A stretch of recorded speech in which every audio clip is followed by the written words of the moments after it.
Não tô tão alinhado igual o nosso convidado, não, mas... Raul, primeiro lugar de tudo, cara, é a primeira vez que eu tô trazendo alguém que eu conheci dentro da plataforma da Escola de Pecuária Lucrativa. Então, quero que você saiba que é uma honra muito grande poder trazer você. Você hoje é um aluno da Escola de Pecuária Lucrativa, o que não deixa também de ser um profissional que eu admiro bastante, que eu tenho acompanhado seu trabalho aí. E que eu faço questão de trazer para perto, para a gente poder fazer esse tipo de bate-papo, para a gente poder trazer informação de relevância para os nossos seguidores aqui, tanto os seguidores de Neto Prado, quanto os seguidores do Raul de Góes.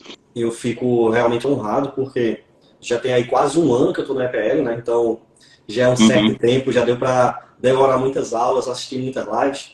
E assim, sinceramente, eu nunca imaginei que aquele aluno que começou completamente perdido na EPL, um dia poderia realmente estar ali conversando com o professor e ter admiração recíproca entre ambos. E eu estava hoje, já agora há pouco, lembrando uma coisa, que eu passei muito por um dilema, isso é algo da minha área exclusivamente, né? Eu sempre pensava, e aí, eu sou advogado ou eu sou pecuarista? E aí, rapaz, com o caminhar das coisas, eu comecei a perceber justamente isso, que eu não precisava separar as coisas, né? Eu poderia aproveitar aquilo que eu vivo como pecuarista e que também, muitas vezes, é o sofrimento dos meus clientes.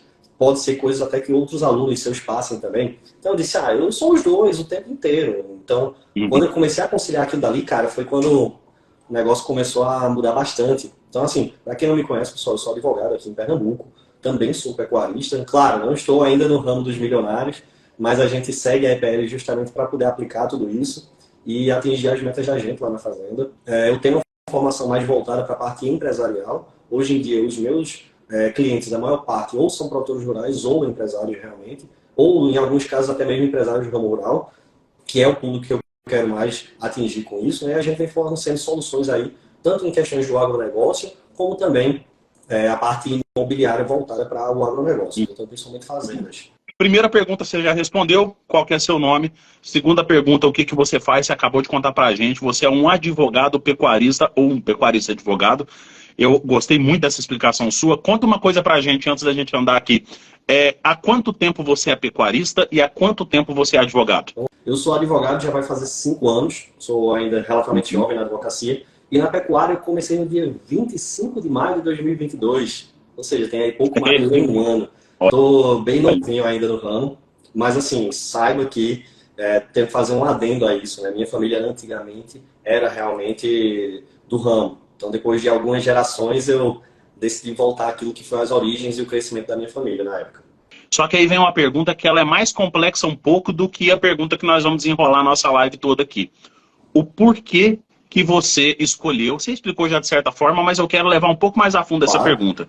O porquê que você escolheu conciliar o direito com a pecuária? O que você enxergou na necessidade dos pecuaristas que fez você falar assim, pô, eu não preciso ir para um lado só, eu posso ser os dois ao mesmo tempo. Eu vou atingir um negócio bem mais focado, mas eu vou conseguir entrar num oceano azul. Porque eu, pelo menos, não conheço outro perfil que aborde da mesma forma. Eu tenho certeza que tem pessoas que abordam da mesma forma que você, assim, o mesmo assunto. Mas eu nunca vi, cara. E eu falei já com uma cacetada de gente, também pouquíssimas pessoas viram também, viu? Então, por que que você escolheu abordar o tema por esse lado? Bem, realmente a pergunta ela vai muito justamente para o dia 25 de maio. Quando eu tomei aquela decisão, já era um projeto que eu tinha muita intenção, eu já comentei com você que eu tenho os meus sócios no negócio, né? Nós somos todos parceiros, na verdade. Pelo menos assim, pela lei, nós somos parceiros, não sócios. E nisso, começamos a enfrentar as dificuldades. E eu disse, caramba, seria muito bom ter alguém que chegasse assim e falasse sobre os direitos que a gente tem, que trouxesse um pouco dessa vida, né? Eu me identifiquei na EPL justamente nisso. E foi quando eu comecei a perceber que as pessoas não paravam para falar sobre aquilo que o produtor tinha direito. Eu vejo pessoas, eu tenho amigos, inclusive, um deles é referência até no assunto, falando que questões previdenciárias, então para você se aposentar como produtor rural, questões trabalhistas, então você é empregado numa fazenda e tudo mais. Só que assim, e o produtor mesmo, e o fazendeiro, e aquele cara que é um empresário, só que do meio rural? Quem é que vai falar para esse cara? Não tinha uma pessoa assim que eu tinha encontrado que realmente abordasse esses assuntos.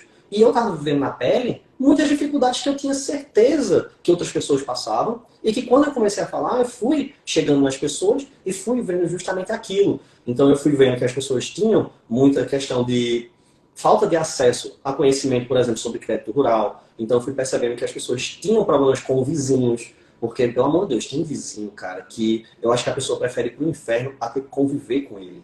E assim, eu fui vendo todas essas coisas, sei já por questões realmente de relacionamento com outros colegas, são parceiros aqui do escritório, que muitas pessoas acabam não providenciando a documentação da fazenda.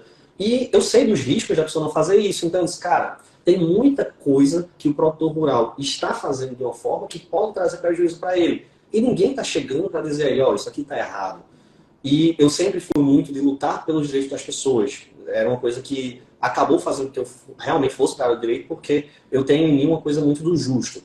E se você batalha tanto, como muitas pessoas aqui batalham, para conseguir ter uma fazenda, para conseguir ter sua criação, para crescer com isso, e por um deslize acaba perdendo tudo, acaba não conseguindo mais se manter na pecuária por conta de gastos, eu disse, cara, eu tenho que ajudar essas pessoas a não se darem mal. É um compromisso meu, realmente. E o pessoal, às vezes, assume um risco muito alto, né, Raul? Porque é muito dinheiro, cara. Se der errado pro lado do pecuarista ou do agricultor, eu acho que mais pecuarista, às vezes, é um pouco mais negligente nesse ponto. Mas se ele der um passo em falso, cara, é muito dinheiro. É muito dinheiro, seja de multa, ou seja de uma regularização forçada que ele vai ter que fazer, porque ou faz, porque senão ele perde a terra. E, às vezes, ele não toma tanta noção do que é o capital imobilizado que ele tem ali, né, cara? Então, em primeiro lugar, pecuarista que está começando, o que ele tem que preocupar com documentação? Vamos supor, um cara achou uma oferta de uma terra para comprar. Eu vou começar dando esse primeiro passo. Pessoal, fica à vontade para colocar nas perguntas, porque hoje eu sou totalmente leigo aqui no assunto que nós vamos falar, então o foco é todo aqui do Raul. Por isso que a iluminação dele é até melhor que a minha. Raul, vamos falar aqui. O cara achou uma terra para comprar, viu uma oferta muito boa de terra na região dele. Por exemplo, eu aqui em Rondônia, achei uma terra para comprar. Aqui a gente sabe muito bem, tem muita terra que tem problema de papel aqui. E o povo vende do mesmo jeito. O que ele tem que olhar em primeiro lugar antes de sentar para fazer negociação com o produtor, com o atual dono da terra? Vamos nessa. Eu falei até essa semana justamente sobre esse tema, porque eu vejo que é uma coisa que o pessoal realmente muitas vezes negligencia e muitas vezes não sabe. Inclusive, rapaz, vou até te contar, aproveitar isso como exemplo. Eu falei que tem um parceiro meu que fala justamente sobre questões previdenciárias, então, para o pessoal que é da roça se aposentar. E aí ele marcou num vídeo, rapaz, eu fiquei com o coração na mão. Por quê? Um pessoal que tinha comprado uma fazenda, cara, já tinha feito toda a estrutura lá do curral, coisa linda. E aí, resultado, ia ser uma área de reforma agrária. E aí eles tiveram que sair, tirar tudo, cara. E aí eu digo, putz, eu comentei até, eu disse, rapaz, se esse pessoal tivesse visto os vídeos que eu postei, não tinham feito isso. Por quê? Primeira coisa que eu digo, é o documento mais importante para quem quer comprar uma fazenda. Antes de qualquer coisa, antes de você ver o preço, é você ir no cartório, falar lá com o pessoal, qualquer pessoa pode solicitar, porque isso é um documento público, então você não precisa de justificativa, simplesmente você chega lá e diz, eu quero uma certidão de inteiro, teor e ônus, é o nome dela, porque lá vai constar, primeiramente, quem é o dono, todo o histórico daquele imóvel, e vai dizer, inclusive, se existe alguma ação, se existe alguma situação que pode prejudicar você lá na frente. Então, tem uma dívida aí com a União, por exemplo, e aí penhoraram, tá para leilão já o imóvel. Para que você vai comprar esse imóvel? Se você quer realmente ele, aproveita, que já que vai para leilão, e compre no leilão. Muito mais simples. É melhor do que você comprar depois sabendo que vai perder. Ou então você vai ter que gastar de novo arrematando ele. Porque o entendimento é que se está ali na matrícula do imóvel essa informação, então você é obrigado a saber. Porque você tem como saber. E aí você não consegue ficar com o imóvel. Então, veja, você vai gastar 2 vezes com a fazenda. Só isso aí eu já considero um prejuízo muito grande. Principalmente se a gente falar de terras muito caras. Aquelas terras aí que são na casa de 1 milhão. Então, vamos nessa. É o primeiro documento muito importante. Segundo documento, você pode saber quem é o dono. Mas você conhece esse dono? Você pode até, já ter ouvido falar no cara e tudo mais, mas super importante, ver se essa pessoa não tem ações contra ela. Porque o cara pode ser um devedor conto mais, como a gente fala. Ou seja, está devendo para Deus e o mundo. E aí, como que ele pode fazer isso, Raul? Você pode solicitar uma certidão ao próprio vendedor mesmo, que é emitida pelo tribunal, que é justamente a certidão de antecedentes, só que não a criminal, a cível. Que aí sai a cível e fiscal. Porque pode ser que já exista alguma ação contra aquela pessoa, e nesse caso, pode ser que chegue depois de você tirar a certidão. A certidão vale ali por 90 dias, Mas o que acontece? Pode chegar depois. E aí o que acontece? Chega alguém depois para penhorar a terra. Aí lá vai você gastar com embargos de terceiro, para poder se defender e tudo mais. Então, assim, é uma medida muito importante. E também para você saber se você está lidando com uma pessoa que realmente é uma pessoa de palavra. Por quê? O cara tá ali cheio de dívidas e tudo mais, e ele tá dizendo que aquela fazenda é dele. Lá no documento tá que é dele. Mas ele já pode ter vendido para alguém com um contrato de gaveta. Então, assim, são coisas para você se atentar. Porque aí depois você chega lá na terra, tem uma pessoa já lá e diz aqui, ó, comprei, fiz até a escritura pública de compra e venda já. Nossa. Então, assim, esses são os dois principais cuidados que a pessoa realmente tem que adotar antes de fazer qualquer tipo de negociação. Mesmo que você vá se alongar realmente na negociação, você pode depois pedir outra certidão. Eu não sei, isso aí vai variar de estado para estado, que é o tribunal de cada estado que define, mas aqui está uma média de 50 e poucos reais uma certidão de inteiro, teor e ônibus. Vamos ser sinceros, quem está pagando ali 100, 200, 500 mil na terra e gastar 50 reais por certidão, eu considero o troco de uma feira. A dor de cabeça que você está evitando gastando 50 reais, eu acho que vale muito a pena. Bacana isso daí que você falou pra gente, porque muitas vezes a maioria das negociações são contratos informais, acontece muito esse tipo de negociação. Ó, nós estamos aqui, o Josué falou, Josué é um parça meu aqui lá da região de Buritis, interiorzão de Rondônia. Pensa num lugar que tem terra, acabou? Pensa. Ó, a minha terra tem uma aldeia indígena, o tanto que é ruim de documento. Então, ó, tem muita gente que tem gente que tem terra dentro de reserva, passa em reserva. Então, assim, é um negócio que às vezes pode acabar complicando. O Adriano mandou aqui agora. Boa noite, mestres. No caso de arrendamento, aonde não foi possível colocar o número exato de animais conforme o contrato, como proceder? A fazenda de arrendante não aguentou o número de animais. Bem, eu acho que aí não tem uma resposta só minha, né? Aí eu acho que entra também uma resposta sua, que é a análise de lotação, que aí vai ter que se analisar qualidade do solo e tudo mais. Nesses casos, eu sou bem sincero, tem que analisar o contrato para ver o que foi que a pessoa colocou, se foi um contrato seguindo a legislação do Estatuto da Terra, essas coisas, ou se foi um contrato, como a gente chama, que é o contrato atípico, porque não está previsto ali diretamente na lei, mas a gente consegue, por algumas situações, entender que ele existe, que é o contrato de invernagem, que é muito comum, o pessoal precisa ali 3, 4 meses só, vai e coloca numa terra. Muitas vezes esses contratos são até informais. Como ele está falando ali, eu imagino que eles até formalizaram esse contrato. Agora, claro, tem que ver qual foi o motivo também. Foi uma questão financeira, que não deu para investir ali realmente no pasto? Tinha algum acordo com o proprietário sobre como ele organizaria essas questões? Tem que ver tudo isso como foi acordado. Se não foi acordado nada, aí eu vou dizer sinceramente que eu vou precisar olhar esse contrato. Por quê? A gente primeiro tem que entender que se você, como proprietário, estipula uma quantidade de animais, o arrendador, que é justamente a pessoa que é dona da terra, ela recebe esses animais para cuidar como se fosse dela. É uma coisa que muita gente não entende no contrato de arrendamento. Não é feito um aluguel. Tem essa diferença. Então, no contrato de arrendamento pecuário, os animais são tratados como se fossem do dono da terra e não mais de quem está arrendando essa terra. Então, por mais que eles sejam seus, mas a responsabilidade por todas essas questões é do dono da terra.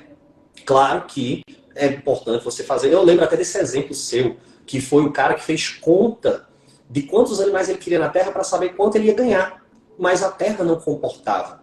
E aí eu sou mais prudente em dizer que, num caso como esse, é melhor não arrendar. Num caso como esse, é melhor não arrendar.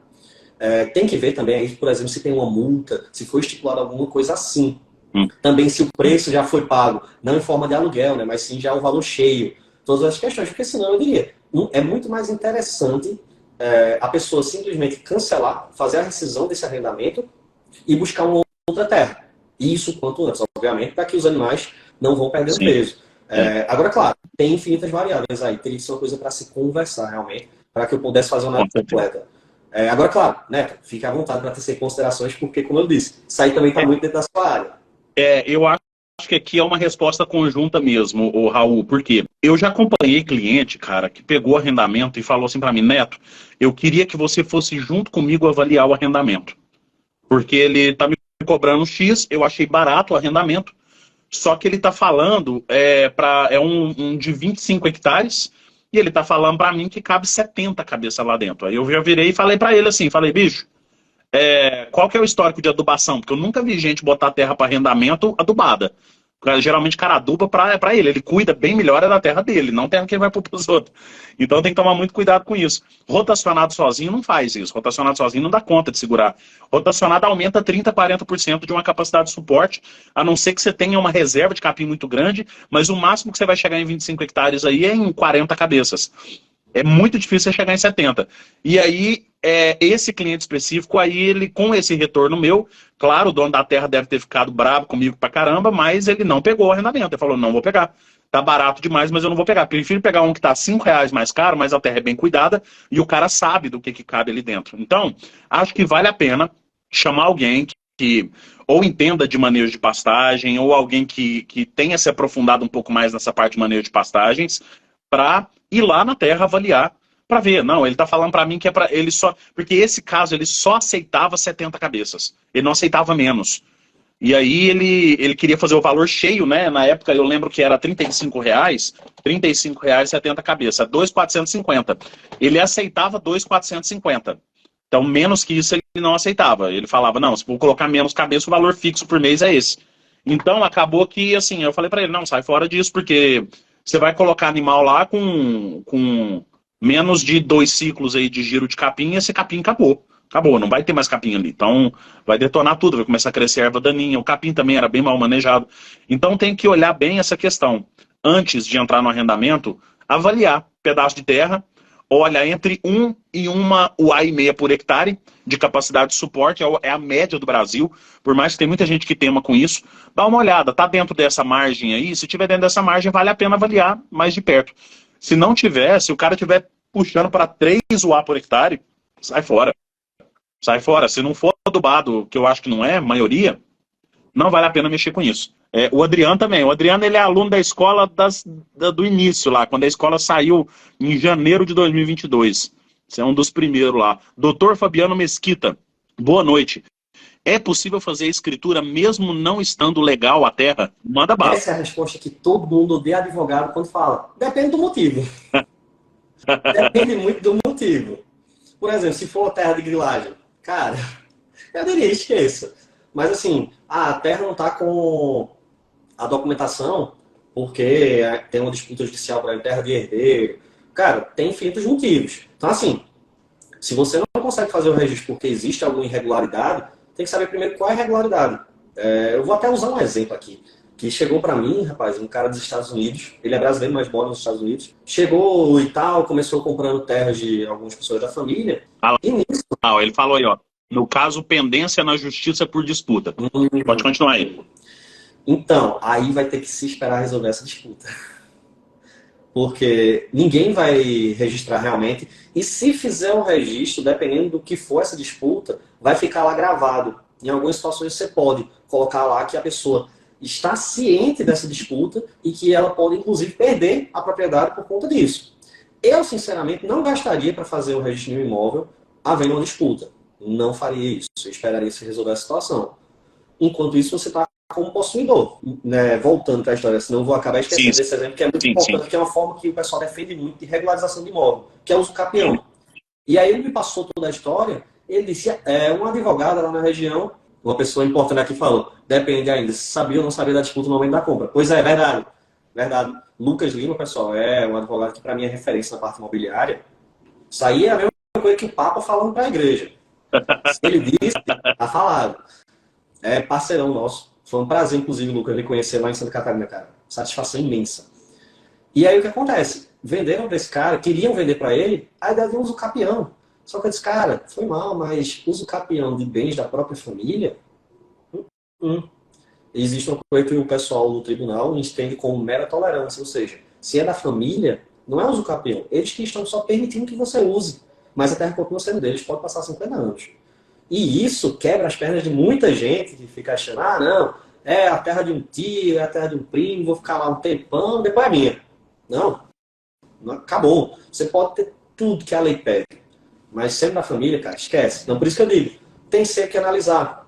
Não adianta chegar e vender uma resposta. Para esse cara, inclusive, lá nos Estados Unidos, a resposta foi bem mais complicada. Estou analisando o caso dele, porque envolve direito internacional, um monte de coisa. Porque tem pessoas que são donas da terra, que não são brasileiros. Então, é uma situação bem mais complicada. Eu disse, se você quiser entrar no uso capião, você só vai gastar dinheiro. porque ninguém vai dar esse uso capião. Então, assim, toda vez que vocês verem algum problema para regularizar, não achem que vão conseguir fazer uso capião, porque em alguns casos não dá. Esse do exemplo que eu estou dando é um deles. Esse aí que tem disputa, tem que se analisar os motivos, como o próprio Lucas disse, se a pessoa já sabia ou não. Tudo isso interfere e muito. Doutor Fábio, desculpa, doutor Fábio, eu acho que eu falei Fabiano lá atrás. Ele falou pra gente aqui agora, escritura então não garante propriedade. Veja, se você Seria isso? tiver a escritura e não tiver nenhum tipo de vício, ou seja, algum erro, alguma situação, teoricamente sim. Agora, claro, existem situações, por isso que eu coloquei a questão de vício, em que não vai garantir a propriedade. Você tem aí, por exemplo, os grileiros. São pessoas que forjam realmente os documentos. E aí, no momento que isso é descoberto, é uma situação que realmente não pode permanecer. Existe até... eu vou falar porque eu realmente não ligo, né? É um papo bem informal, falaria formalmente. Mas, assim, existem casos, rapaz, em que as pessoas de armação, realmente, com o pessoal do cartório, forjam documentações, fazem um monte de coisa errada. Então, assim, o fato de você ter a escritura, entra de novo naquela coisa, depende. Se é uma terra que está tudo ok, realmente, você ter a escritura, você não é só um pulseiro, você é o proprietário, você realmente é dono. Acabou. Inclusive, existe uma situação bem específica, não vou tratar dela aqui porque ninguém que eu conheço até hoje já fez, chamado registro torrent. É a forma mais segura para você se tornar proprietário de um imóvel, mas é tanta exigência, que mesmo que a pessoa queira, eu particularmente não faço, não sozinho. Eu faço parceria, Lucas, se você estiver assistindo ainda, eu faço parceria com você, deixo você aí com metade da dor de cabeça, porque assim, é a forma mais segura que a gente tem no Brasil, são muitas exigências, e aí, vamos dizer assim, é o caso para você dizer assim, esse aqui, cara, só Deus para tirar de mim essa terra, porque realmente assim, ela é muito excepcional, é a forma mais segura que tem, realmente. Tô errado, Lucas? Existe o torrent, cara.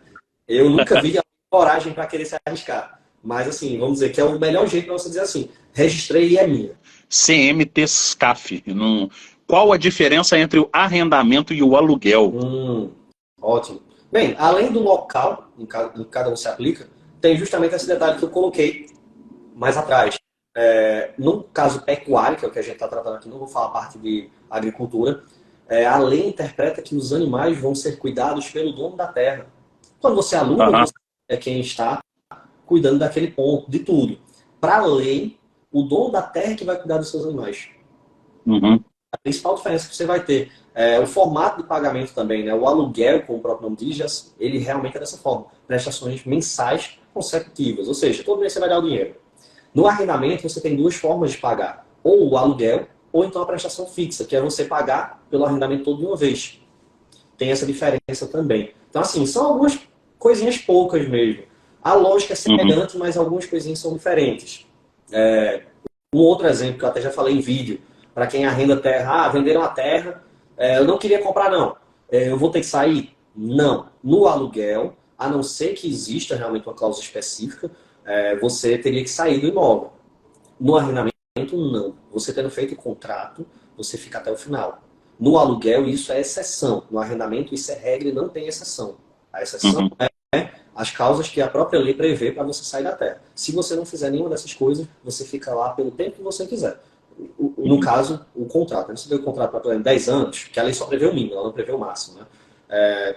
Você fez o contrato para 10 anos, falta 5, 8, você vai ficar. A não ser que você faça alguma coisa que permita que a pessoa litige. Que é, inclusive, no caso, para os dois casos, essa de despejo. Veio na minha cabeça aqui agora, pode ser que seja pergunta besta, mas vai aí. Vamos lá. Em caso de arrendamento, tem o contrato cumpre-se até o final, e tem gente que faz aditivos no contrato definindo condições para rescisão de contrato. Tipo, se o arrendatário ou como é que chama as duas partes? É arrendatário e... O arrendador e o arrendatário. Ou pode ser também arrendador e arrendatário. Mas fica cada vez mais difícil. Vamos facilitar para o pessoal. O dono da terra é quem está arrendando. Isso, e aí, se a pessoa, às vezes, vai rescindir contrato antes do combinado, e no contrato que eles fizeram anteriormente, ele não buscou nenhum auxílio com o advogado, não buscou nada, fez o contrato de qualquer jeito e não colocou cláusula para rescisão de contrato. A pessoa uma das duas partes consegue fazer essa quebra de contrato ou tem alguma legislação prévia que impede ele de fazer isso de qualquer jeito? Vamos nessa. Eu vou te falar, talvez respondendo o inverso do que você perguntou. A Show de lei, bola. ela é bem algumas coisas. Como ela permite que o arrendamento seja feito de forma verbal, então, assim, mesmo que não tenha um contrato, se estiver na lei, você não pode ir contra ela. Então, o que às vezes acontece, o pessoal coloca cláusulas que não estão na lei, e aí não pode. Se não estiver na lei ou for contra a lei, a própria justiça ela nega essas cláusulas. Então, eu vou colocar aqui essa cláusula que eu posso rescindir o contrato sem qualquer motivo a qualquer momento. Não pode. Não pode. E na justiça você reverte, e tendo algum prejuízo por conta disso, você é ressarcido desse prejuízo, inclusive, e continua até o final.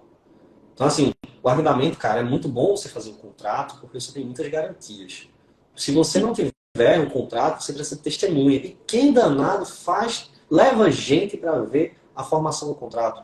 E aí, se você leva, qual é o outro problema? Normalmente você vai levar alguém da família. Só que para a justiça você tem como informante.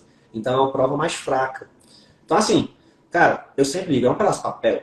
Mas salva a tua vida. Caso o dono da terra queira fazer alguma coisa errada. Ou a pessoa que está arrendando a sua fazenda queira fazer alguma coisa errada.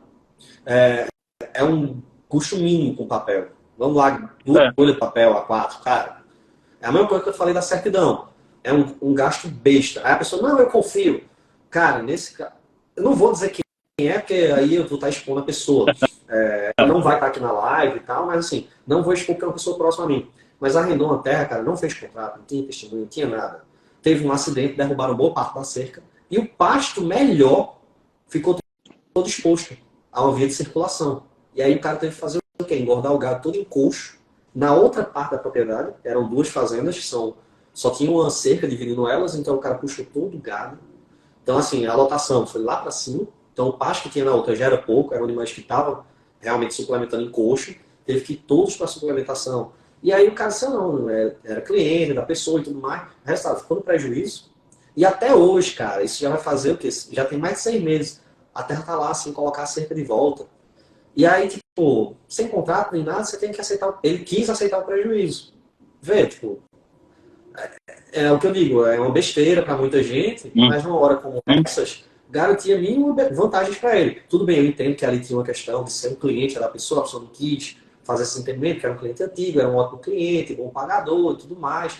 Ok, mas cara, você tomar um prejuízo que facinho ali, o cara perdeu 3, 4 mil para engordar os animais, que ele não estava contando em gastar. Vamos ser sérios, cara, 3, 4 mil em suplementação, e era uma suplementação mais para um formato de TIP. Então, assim, em 3, 4 semanas, acho que não deu 4 semanas, foi umas 3 semanas que o cara gastou isso. Então, assim, nossa. Não, e nem fala, cara, porque assim, nós temos um problema muito grande, que é na mentalidade do produtor rural, que é não visualizar que às vezes essas despesas de documentação, igual você falou, papel é muito barato, perto do valor patrimonial ou perto do que ele está gastando com arrendamento, perto do que ele está gastando com nutrição, porque uma pessoa que intensifica a nutrição, ela é bem relevante dentro do fluxo de caixa da pessoa. Vamos pegar aí exemplos, uma análise de solo. Eu sempre falo para o pessoal aí, lógico, fugindo um pouco do assunto, mas dentro dessas coisas baratas que podem mudar a realidade da fazenda. Tem muita gente que às vezes vai fazer um manejo de adubação na fazenda e faz baseado no que indicaram para ele. Porque tem vendedor de adubo que é muito bom, que faz o caminho certo, mas tem muito mais gente ruim de serviço. Muito mais gente que pega um certo adubo líquido, sei lá, e fala, ó, é só você jogar X que dá certo. Entendeu? E aí a pessoa não faz uma análise de solo, não faz nada. Cara, e hoje uma análise de solo, você vai pagar um frete do caixote que você vai mandar, porque, por exemplo, para o pessoal aqui em Rondônia, eu recomendo tudo mandar para Cuiabá, para Sinop, para Goiânia, Campinas, que são locais que têm laboratórios grandes e laboratórios com banco de dados grande. O pessoal vai mandar, cara, o pessoal fica com dó de gastar 180 numa análise, de gastar mais 50 conto de frete, entendeu? Então, o que acontece? Igual você está falando agora, uma pessoa para correr atrás dessa documentação, fazer um contrato bem feito, dar vamos dizer, um double check com um advogado em relação ao contrato ou olhar no cartório. Essa pessoa ela vai gastar mais ou menos quanto aí com essa movimentação toda? Em caso de arrendamento, vamos pegar esse exemplo. Cara, é o preço de uma consultoria. É o preço de uma consultoria. Então, assim, claro, existe gente que cobra horrores de consultoria, mas vamos colocar aí que você gastaria, por exemplo, indo para um almoço com a sua esposa? Depende da esposa. É, aí vamos considerar o pessoal médio. Cara, eu não posso expor valores aí, questões éticas, realmente. Sim, sim. Não dá. Mas assim, tô tentando usar um exemplo só para dar uma noção, realmente. Tipo, é uma coisa simples. Ah, eu preciso que o advogado vá e tudo mais. Ok, você vai, quanto mais você for colocando serviços, mais esse valor vai subindo. Mas ainda assim, eu garanto que com o preço de alguns sacos de farelo, você já paga um serviço bem completo. Bem completo. Não Uhum. é uma coisa besta, não. Porque assim, cara, eu às vezes fico sem entender realmente essa situação. É. Claro, a gente como advogado sabe, vamos dizer assim, o certo. Mas eu também olho como produtor, porque eu juro para você, eu vou depois conversar contigo, porque eu já quis fazer análise de solo lá na fazenda, para ter uma noção. E aí todo mundo, não, isso é muito caro, tu vai gastar aí uns 5, 6 mil reais só para descobrir isso. De jeito nenhum. Mas não, De jeito não é nenhum. coisa cara, nossa, não, ninguém fazia. É. Você gastar 20, 30, 40 mil para analisar uns pedacinhos de terra, até eu queria fazer, ué. Ia pedir um empréstimo para a empresa para fazer isso. O povo fala isso porque às vezes é uma quantidade muito grande de análise, mas, cara, eu sempre recomendo pro pessoal, você vê isso, eu falar isso muito lá na escola. A Sim. pessoa quer intensificar a fazenda dela, começa com um pasto, começa com um módulo. Cara, um módulo, você vai fazer o quê? Você vai pegar, vamos supor que você tem um módulo, dois módulos aí, que são um conjunto de piquetes que soma em torno de 20 hectares. 10 hectares cada módulo, dividido em 4 piquetes cada um. Você vai coletar 30 amostras de um piquete para transformar em uma amostra para o laboratório. E no outro mais 30 para transformar em uma. Tem gente que nem 30 faz 10 e 10, por exemplo. Mistura, homogeneiza, coloca como uma amostra e manda para o laboratório. Cara, você vai pagar o frete da caixa, uma caixa com terra dentro, né? Então é mais pesado um pouco. Vamos supor que se muito caro você vai pagar 50, 60 reais no frete. E você vai pagar, eu posso estar muito desatualizado aqui, mas você vai pagar 150, 180 reais numa análise completa de solo. Você não precisa fazer análise de micronutrientes, você não precisa fazer um monte de coisa. É análise de rotina e textura. E aí pronto, e aí toca pra frente, entendeu? Então você vai ter muita facilidade. É Daniel, muito barato, um cara. abraço para você, meu querido. Satisfação. O Marques.Givanildo está perguntando aqui, no caso de compra de uma propriedade de X hectares e depois da propriedade já quitada, a mesma propriedade foi medida e tem mais hectares do que foi pago, o antigo dono tem direito de receber o excedente? Vamos nessa. Existem alguns entendimentos. Eu imagino que o Lucas não esteja mais aqui, mas eu vou falar mesmo assim. Muitas vezes se coloca ali uma margem de até 5%. Que seria assim, realmente, não tem medição e tudo mais. Que nesse patamar ali seria, vamos dizer assim, uma margem de erro. E aí, nesses casos, o entendimento maior é que tá ok, tanto para menos quanto para mais, porque vai interferir muito pouco no valor. Mesmo que você fale de um terreno muito grande, mas a interferência vai ser realmente pequena.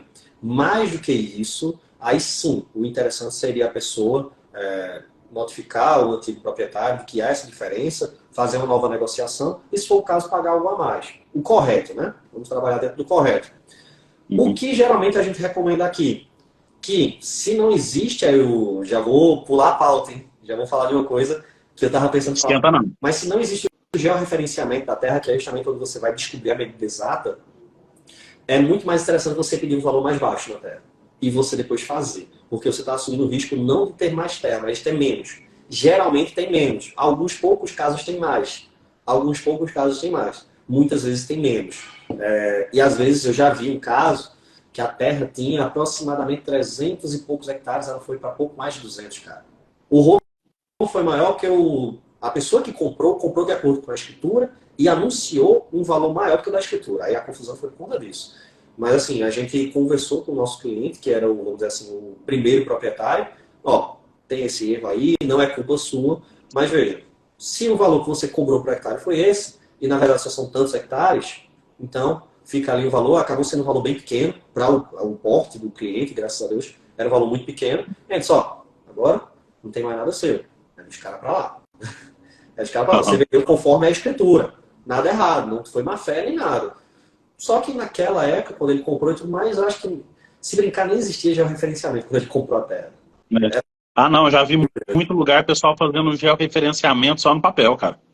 Já vi demais de chegar no lugar e O cara, o próprio, o próprio pecuarista que pediu pro pessoal, paga um por fora pro cara e pega os bloquinhos de concreto lá e coloca nos cantos da fazenda. O povo é louco. Mas, ó, Já vi de tudo, cara. quando você pega a certidão do inteiro teor e ônus, já sai inclusive isso. Por quê? Você tem que fazer, constar na matrícula, justamente as medidas de georreferenciamento. Inclusive, eu falei até recentemente em algum vídeo, eu não sei se eu já cheguei a postar, mas eu já falei algumas vezes sobre isso. Não, já falei. Agora, dia 20 de novembro, encerra o prazo para as terras de 25 hectares ou mais teriam georreferenciamento, senão não pode transferir, cara. Não pode transferir, não pode desmembrar, não pode fazer várias outras coisas. Então, assim, o pessoal vai deixando para lá, mas a partir do momento que você pede uma certidão do território, não sai. Inclusive, chegou já para mim, ali não era nem necessariamente questão jurídica. Foi um parceiro meu que estava analisando, disse, vê se está tudo ok com essa certidão. E aí eu vi, em 2013, que era o prazo realmente, a pessoa foi e fez, antes de encerrar o prazo, era uma terra ali com mais 600 hectares, ela foi e fez o referenciamento da terra. Certíssimo. Eu disse, boa, parabéns. Na verdade, estava até atrasado. Se eu não me engano, estava atrasado. Porque 2013 já era o limite para 250 a 500. Então a pessoa já fez depois, mas fez. Fez. Então, assim, consta na matrícula. Consta na matrícula tranquilamente, porque você tem que indicar todos os pontos, vértices, etc. A lei ela é bem chata com isso, e você tem que passar isso no INCRA antes de levar para registrar. Que é justamente para garantir que não vai ter nenhuma coincidência. A partir do momento que você faz o georreferenciamento, você registra lá mais, você já pode aproveitar. Claro, eu imagino que hoje em dia a maior parte dos proprietários já providenciou o CAR, né, o Cadastro Ambiental Rural. Mas tem uma coisa muito legal que você pode fazer também se você não fez ainda, mas já tem, por exemplo, o georreferenciamento. Porque a principal intenção do CAR é justamente você fazer constar as questões ambientais da sua fazenda. E uma forma de você não ter que fazer o CAR é justamente você pegar e fazer o registro da reserva legal, a averbação, na verdade, da reserva legal, já na matrícula do imóvel. Então, constar lá a área, aproveitar o georreferenciamento, já coloca onde ela está, ou os locais onde ela se encontra, né, que ela não é obrigatório que ela seja um nicho só, ela pode ser ao redor da fazenda e tudo mais, e já fazer constar quando está essa reserva legal. Então, não fiz o CAR, comprei a fazenda, não tem regulamento ambiental, não tem nada. Cara, se você já vai fazer georreferenciamento, você já pode aproveitar para fazer isso. E aí você já tem isso aí, só levar depois uma certidão no órgão ambiental do Estado e já fica tudo certo. Porque o CAR, muitas vezes, é exigido para questões aí de financiamento, várias outras questões, até mesmo depois de você ser autuado. E o georreferenciamento você também pode aproveitar muito para uma coisa. Defesa de multa por desmatamento. Defesa de multa por desmatamento. Porque o que acontece? Eu separei até aqui a notícia. Eu vou ler, mas ela está de cabeça, só a manchete mesmo. Que saiu tem umas 2 semanas, mais ou menos. Foi lá no Mato Grosso. Foi Mato Grosso? Acho que foi no Mato Grosso, foi Goiás. Agora eu esqueci. Eu não anotei isso, né? Eu anotei o valor, mas não anotei o lugar. Mas foi em 5 meses, 712 milhões de multas por desmatamento. E aí o que acontece? Isso não é um fiscal que vai lá na fazenda. O pessoal pega o satélite, joga a imagem lá, o que eles encontram que dá de inconsistência de acordo com a imagem anterior, eles pronto, é aqui. E a partir do momento que você tem um georreferenciamento, dependendo da fundamentação que eles usaram nisso, você tem como, inclusive, se safar. Por quê? Não, essa localização aí não é minha fazenda. Minha fazenda já tem aqui, ó as coordenadas dela. Essas coordenadas aí não são daqui. Não, mas está constando aqui que é a sua. Tá aqui, registro de imóveis. É público. É público. Inclusive, é a melhor forma de você se defender dessas autuações por satélite. É justamente você ter a localização exata da fazenda e comparar com a localização que eles colocaram. Porque eles têm que colocar o perímetro em que houve o desmatamento. Não pode só dizer que tem. Tem que localizar. E aí eles usam o mesmo sistema que se usa para o georreferenciamento, que é o sistema geodésico. Então, simples assim. Você tem ali, inclusive, uma forma de se defender. Caso alguém tenha feito uma besteira e queira botar a culpa em você. O Leonardo C. Carvalho perguntou um negócio fantástico, que inclusive eu estou querendo correr atrás disso também. Holding familiar é uma boa ferramenta? Show, vamos nessa. Primeiro, existem vários tipos de holding. Aqui no escritório, por exemplo, a gente tem parceria com um escritório lá de Santa Catarina que é especializado em holdings. Holding, você primeiro, não é recomendado para todo mundo. Não é recomendado para todo mundo.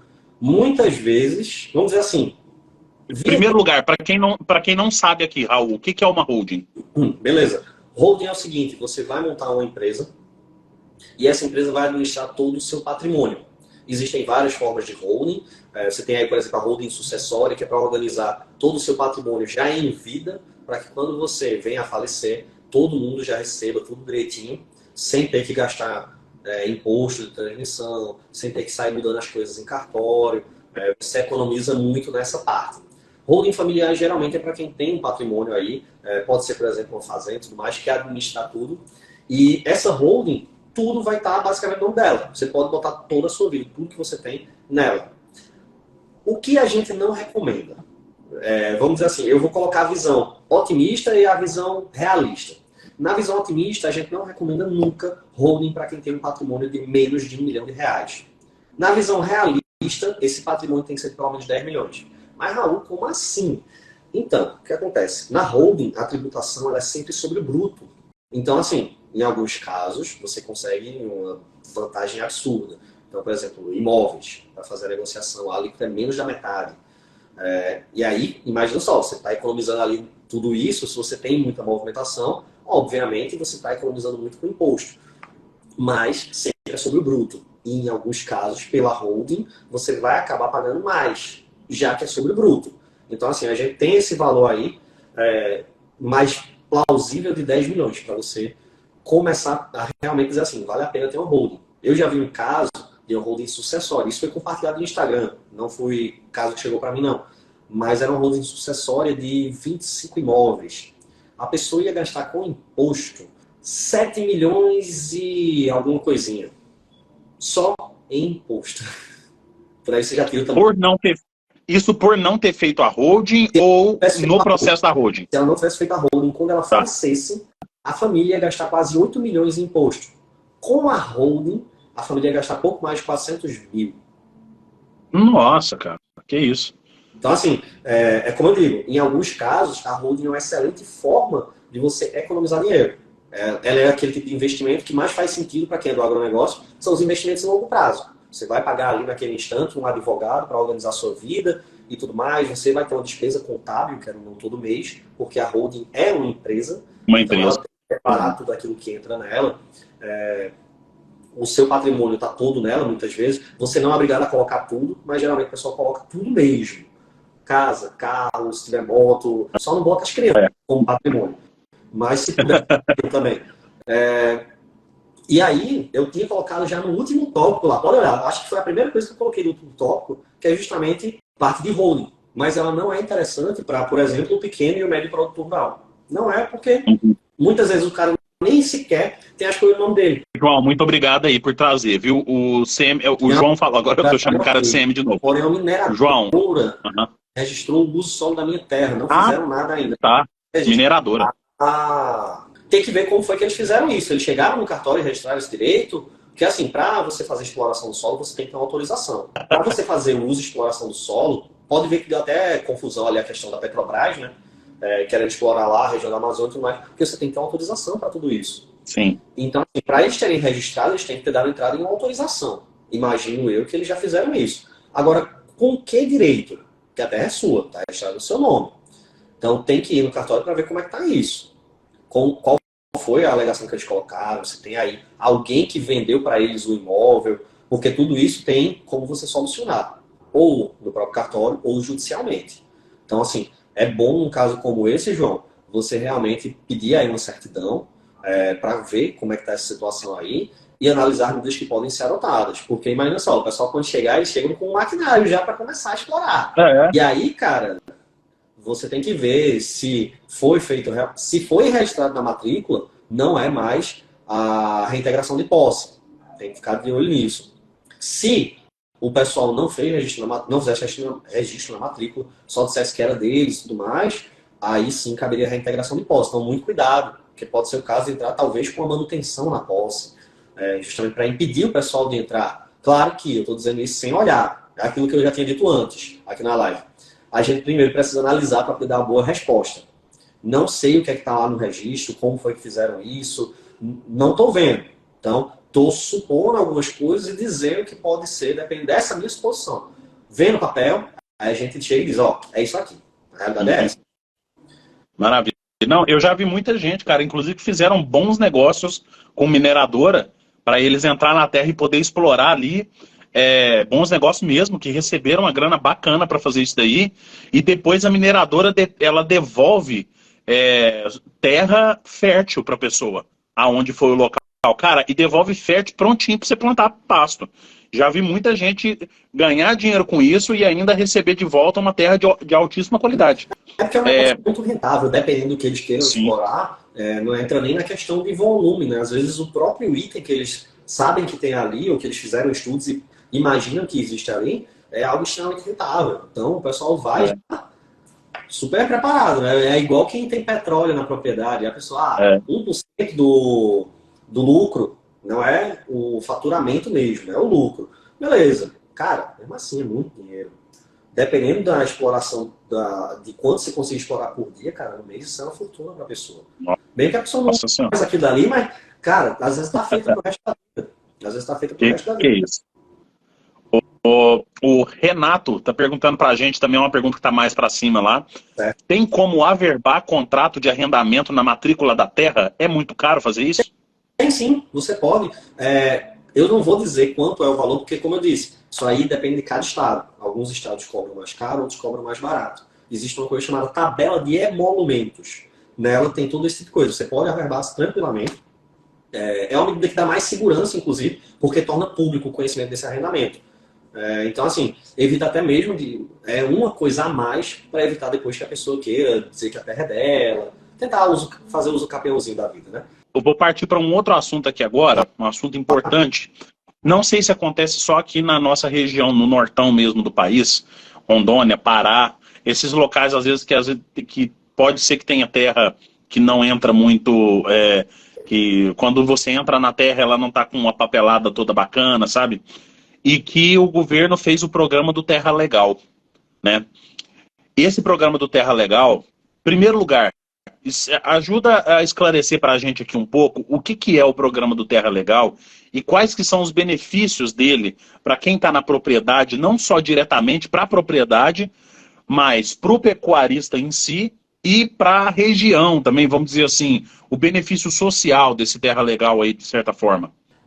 Cara, esses programas, como eu falei, eu já vi lá no Tocantins e é muito legal porque vem muito com a lei de reurbanização. Não gosto. Sinceramente, é uma coisa que eu não trabalho aqui, eu até conversei em outra live.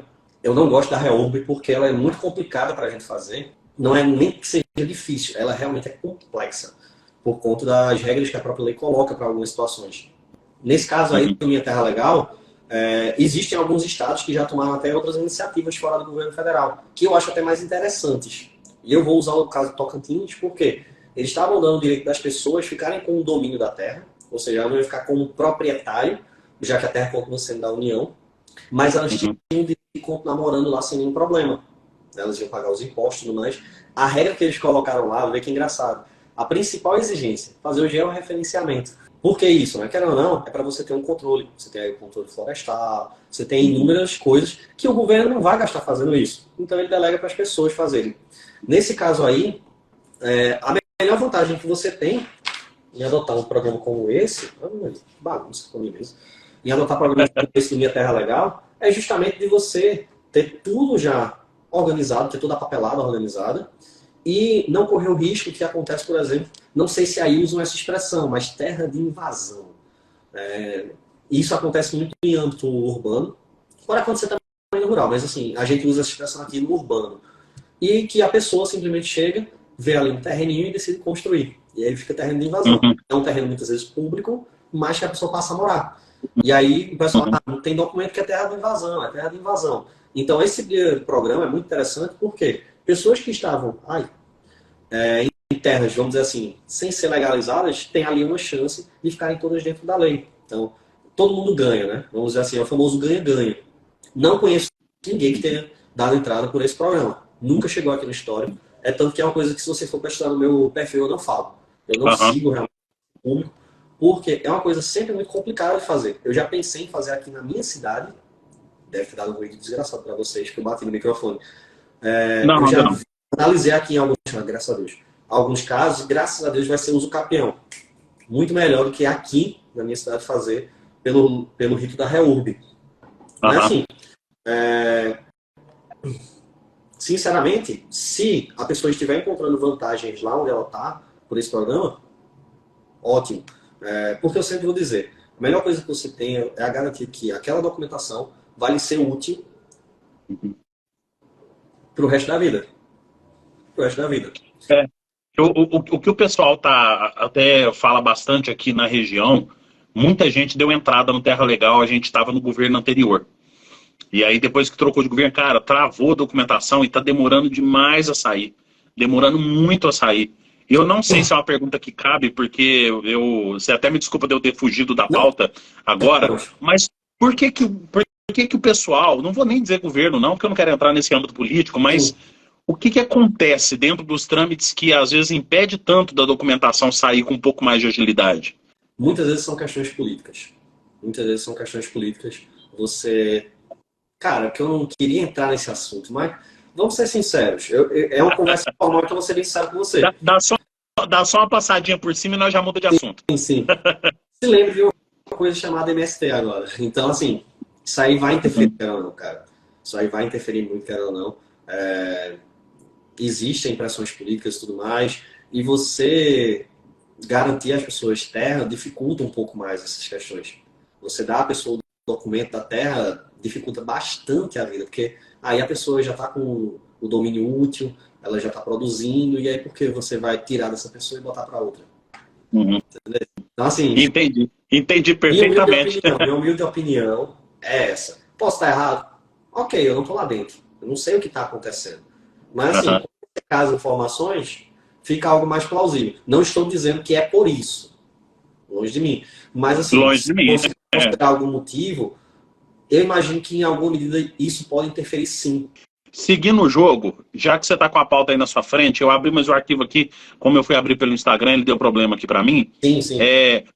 Qual que faz mais sentido, qual parte que faz sentido agora a gente conectado no que a gente estava falando agora? Um cuidado muito importante, 2 cuidados ali que são o começo da pauta. O valor da propriedade. Então, é uma recomendação básica aí, sempre pesquisem realmente o valor das propriedades. Desconfiem de propriedades que estão baratas demais na região, que tem alguma coisa... Ser problema. Isso, pode ter problema. E aí, já tendo feito, aí onde entra, né? Viu o valor? Beleza, faz uma busca lá no cartório. Porque às vezes a pessoa não é nem o dono da terra. E não é o dono de jeito nenhum. Porque a gente sabe que o dono é só realmente quem está registrado. Mas, às vezes, tem só aquele contrato de gaveta. Faz umas buscas antes, segue aquilo ali que eu falei, que aí você consegue. O dono é tal. Esse cara aqui está dizendo que comprou desse cara. Vamos ver aqui se esse cara tem alguma coisa contra ele. Não, tá limpo. Então já fica mais tranquilo. Qual é o melhor procedimento num caso como esse? Falar com o dono que está registrado. Tu vendeu isso aqui para fulano?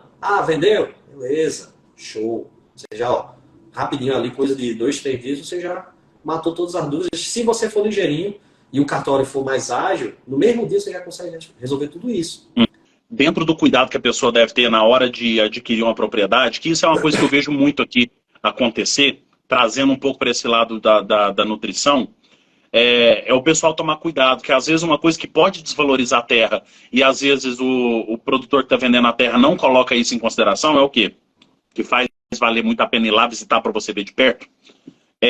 Terra muito quebrada mesmo, morro demais, porque nutricionalmente morro não segura os nutrientes mais móveis no solo. Então, matéria orgânica costuma ser fraca e a mobilidade do fósforo também costuma ser fraca.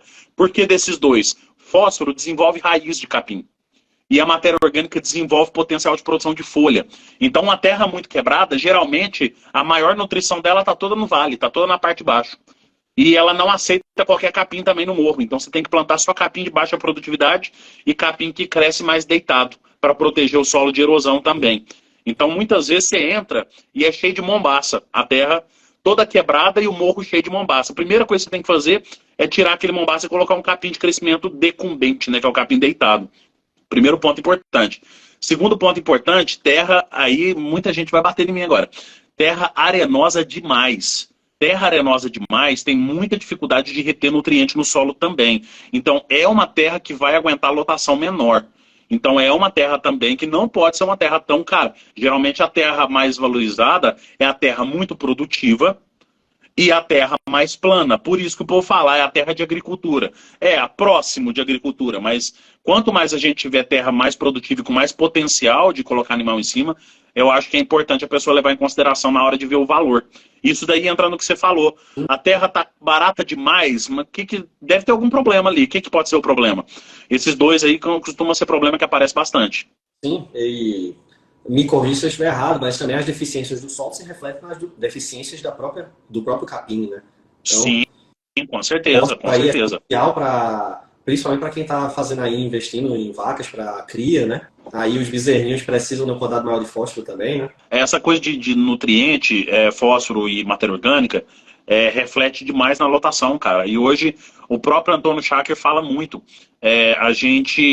Dois indicadores que bate firme em cima de rentabilidade na terra é capacidade de suporte, né, que é a taxa de lotação, na verdade. Capacidade de suporte não, taxa de lotação e GMD global. Então, o quanto está ganhando e o quanto cabe na terra. É a representação do patrimônio.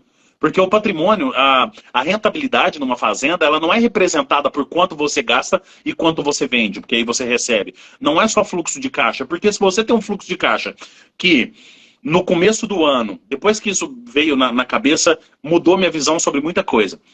Se você, no balanço entre tudo que você gastou no ano e tudo que você recebeu, tudo de receita que você teve, o balanço ficou zerado, mas no final do ano você tem mais gado do que você tinha no começo do ano, então você lucrou. Pronto, você teve um balanço positivo. E muita gente fala assim, não ganhei dinheiro com pecuária agora. Mas o cara trocou de caminhonete, o cara tem mais boi do que ele tinha antes, ou mais vaca do que ele tinha antes, e outra, a fazenda dele está aguentando essa lotação maior. Então sim, o cara lucrou. Às vezes o cara manteve a quantidade de animal, mas ele teve um lucro maior, a receita dele foi maior, ele teve lucro, conseguiu fazer mais um monte de coisa. Por outro lado, acontece também muita gente não saber que tá sendo prejudicado na pecuária.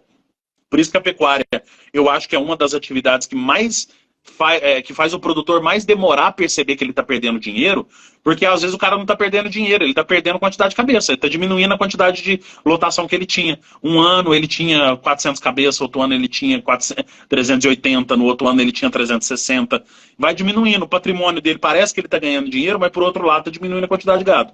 Então isso é muito importante para a pessoa saber se ele está... Não sei nem como que eu cheguei nesse assunto, mas a rentabilidade é muito importante a pessoa ter essas duas noções aí também. Falando por causa da lotação. Isso. Então, quem tem esse tipo, às vezes, terra muito quebrada ou muito arenosa, geralmente afeta diretamente na lotação. Sim, isso aí está até lá dentro da EPL, né? Se você for parar para ver, as noções de ativo, passivo circulante também vão entrar aí. E aquilo que você falou, fazenda é um investimento de longo prazo.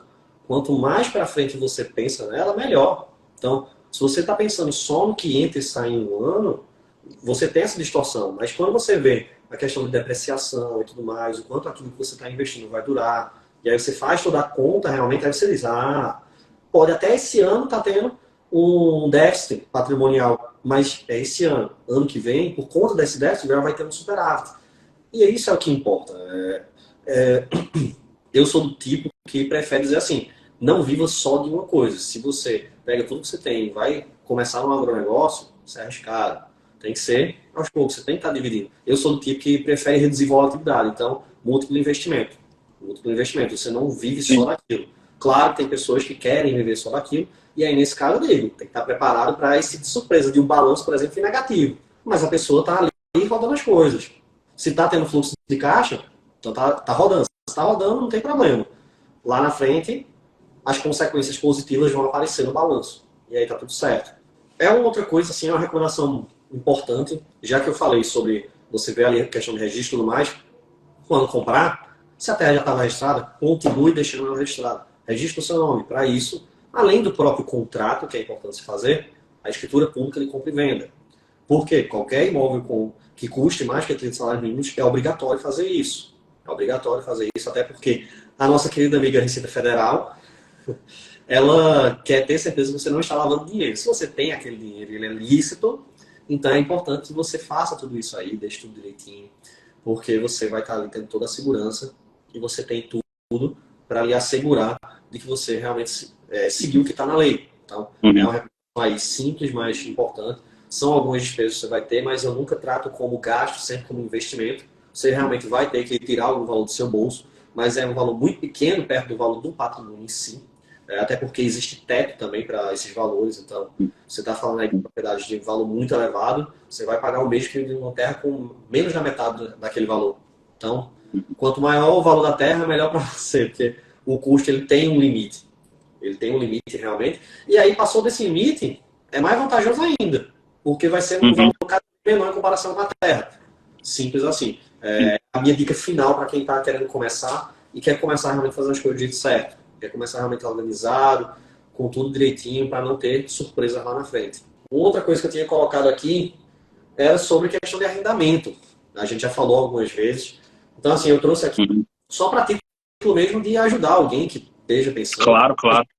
A lei, ela vai trazer 3 prazos como mínimos. Prazo de 3 anos, então são justamente ali para exploração de lavoura temporária, né? E a pecuária de pequeno e médio porte, que ela não vai dizer o que é. Eu adoro isso. A lei diz isso aí, e aí você tem que ir procurar o que é pecuária de pequeno e médio porte. E para parcerias, também 3 anos é o mínimo. E o máximo, a vida inteira, se você quiser. É só o mínimo.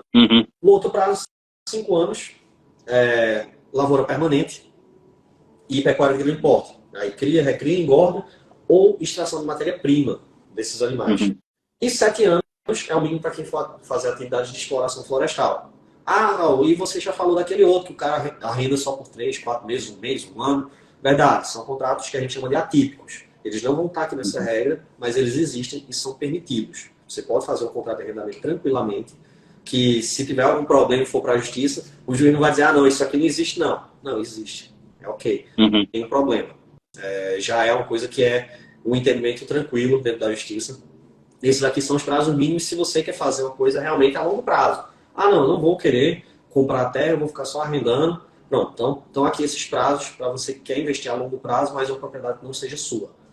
Se não tiver, inclusive, dentro disso aqui, mas você está seguindo essa lógica, a própria justiça entende que tem que se cumprir esses prazos. Então, muito cuidado. Por isso que é importante você fazer o contrato bem feito, para você não se enquadrar em uma coisa que você não quer. Eu quero só 1 ano, mas eu fiz um contrato no formato que deveria ser de 5 anos. Então, se você não colocar essas especificações, na justiça você vai ser obrigado a ficar com aquela terra por 5 anos. E aí você às vezes está pagando caro, que precisava muito, vai se atrapalhar. Então, sempre muito cuidado, por isso que eu sempre digo, busque alguém que entenda o que está fazendo, para que você não tenha dor de cabeça lá na frente. E isso aqui é um investimento mínimo perto daquilo que você está pensando em ganhar. Então, é aquela coisa, é o famoso barato sai caro. Vou economizar aqui, sei lá, vou chutar um valor, R$500, sabendo que eu vou ganhar, nesses 5 anos, 220 mil. Se der certo, ótimo. Se não, você vai ver esse valor diminuindo. Não, verdade. Isso daí aí volta naquilo que a gente falou, né? É o valor da despesa perto do valor patrimonial, cara. A gente tem uma diferença muito grande aí e vale a pena demais o produtor, né? Quando você coloca naquela lógica de depreciação, porque dá para você colocar um valor desse aí numa conta dessa. Porque se o contrato vai durar 3 anos, você pagou aquele valor, na verdade, por 3 anos.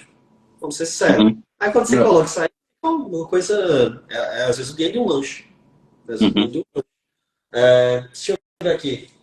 Sim, coloquei aqui 2 coisas importantes. Uma coisa que eu recebo muita dúvida, já até fiz vídeo sobre isso, questão de anuência.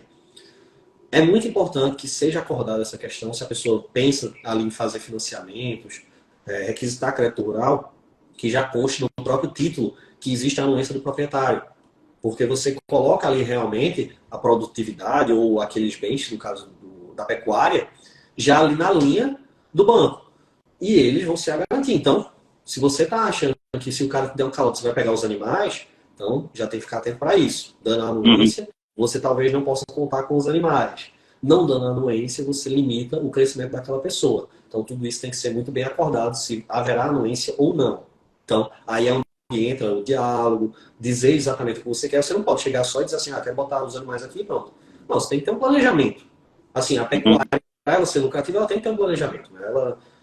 Eu entendo que ainda que você não tenha empresa, mas você tem que pensar como uma. Mesmo que a grande maioria das pessoas não fazem com planejamento, mas não adianta, tem que ter. Até porque para ter acesso ao crédito, na maioria dos casos, você vai precisar apresentar um projeto. E para ter um projeto, você Uhum, sabe onde você quer chegar. Então, assim, é uma questão que para mim é lógica. Mas eu sei que para muitos produtores isso não faz sentido nenhum. Mas é isso. uhum, A gente tem que se desvincular realmente daquele pensamento mais arcaico e entender que hoje o agronegócio em si é uma empresa. Você não pode pensar como se você estivesse ali vendendo alguma coisa. Não. Isso aqui é uma empresa. Então você precisa ter organização financeira, você precisa ter um pensamento mais para frente do que aquele momento. E tudo isso tá já onde entra essa parte de você organizar o próprio contrato de arrendamento. Outra coisa que eu uhum. coloquei aqui, se houver a quebra do contrato, né? Então alguém rescindiu. Eu já falei lá atrás, vou só recapitular. Você consegue aí, se é uma coisa que não está prevista na lei, a pessoa colocou uma cláusula que não está prevista na lei e tudo mais, você consegue reverter sem nenhum problema. Se teve prejuízo, você tem como correr atrás desse prejuízo também para a pessoa lhe indenizar. Muito importante aí o contrato para essa situação, evitar que aconteçam essas coisas. O arrendamento não segue a lógica do aluguel, repito, o arrendamento não segue a lógica do aluguel. Então, para você solicitar o imóvel para uso próprio, tem que ter a notificação pelo menos 6 meses antes de quando você vai querer a terra. Então, tudo isso já para você ficar atento aí, que não é só chegar e dizer assim, ó, sai daqui a uma semana, porque a terra é minha e eu vou precisar dela. Não é assim. E a importância do contrato entra nessas horas, porque aí vai ter tranquilidade. Mesmo se o cara botar para fora, você tem como correr atrás do que é seu. Então você fica mais tranquilo. É aquele momento que tá desabando tudo, mas você tá ali sossegado no seu canto. Principalmente se você estiver tendo suporte aí de um profissional bacana, né? Porque hoje você com um profissional, sendo orientado por um profissional bem capacitado aí, você consegue tranquilamente entrar nisso daí que você falou, né? Você tem um contrato na mão, você está protegido. E, Só que tem muita gente que não sabe que está protegido, entendeu? exatamente. Raul, a gente abordou assim, que eu falo para você com maestria, tudo que a gente se planejou de falar aqui hoje. E novamente eu te falo que foi uma honra gigantesca receber você aqui. Eu tenho certeza que isso Pauta, aqui. viu, professor? Oi? Ainda, a gente tá na metade da pauta, só para lhe avisar, né? Nossa Senhora. Não, mas isso aí a gente aproveita para fazer, sabe o quê, ô Raul? Para a gente marcar mais live. Para a Tranquilo. gente marcar mais bate-papo, para a gente trazer mais. A gente pode trazer isso daqui, sabe para onde? Não sei como que fica a sua disponibilidade. Trazer para a gente abordar mais isso lá no Café da Manhã da Prado, entendeu? Pode ser também. Só é Então, marcar. O que ficou faltando mais, já vou tentar antecipar, é mais essas medidas mais diferentes. Quem quer ganhar dinheiro é através de investimentos em longo prazo. Então, tem algumas coisas que eu trouxe, está lá no finalzinho da pauta, junto com o holding, que eu já falei. uhum, É uma coisa que uhum. eu vou abordar um pouco melhor depois, se quiser.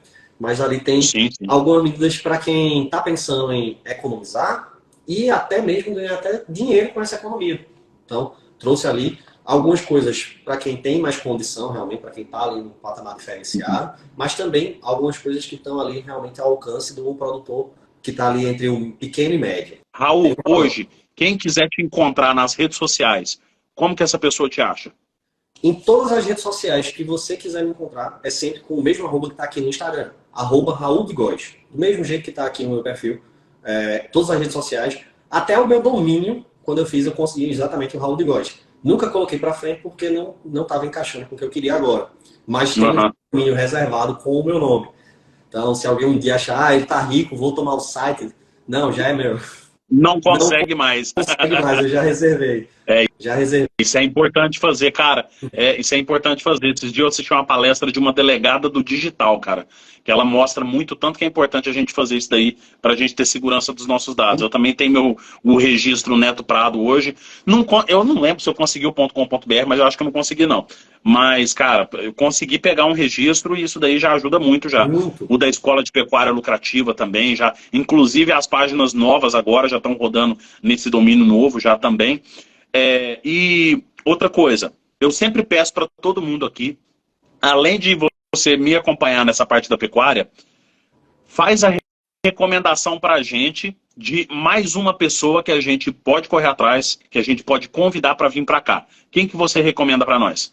Cara, posso recomendar uma pessoa, não sei como vai ficar a agenda dela, mas você consegue. O nome dela é Jarine Rosso.